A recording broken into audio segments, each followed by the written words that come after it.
Градоначалниците на Карпош и Битола, Стефан Богоев и Наташа Петровска дали исказ во јавното обвинителство за случајот Рекет.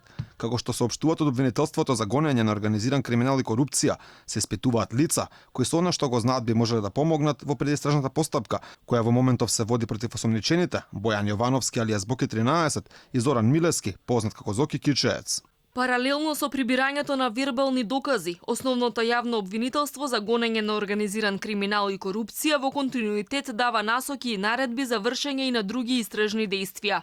Од опозицијската ВМРО ДПМН веќе подолго време велат дека обвинителката Вилма Русковска мора да тргне по главата, а на како што го нарекуваат криминалниот октопод. Поминаа речиси 2 недели. Истрагата за случајот Рекет се уште не е проширена. Јавноста се уште не знае кои се високите функционери од СРСМ Кики и Фрики, кои се дел од злосторничкото здружување што рекетирало македонски политичари, бизнисмени и граѓани.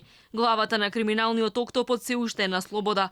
Катица Јанева веќе 2 недели има слободен простор да влие на сведоците и доказите поради нејзината службена положба. Русковска обвинителството не ни помислува да тргне по главата на криминалниот октопод. Не истражуваат бидејќи е јасно дека на врвот на оваа криминална банда е аболицираниот Заев. Инаку, неколку месеци пред да бидат претворени Боки 13 и Зоки Кичеец, Зоран Азманов прв во јавноста каже дека бил жртва на изнуда на пари од прво осомничениот во Рекет.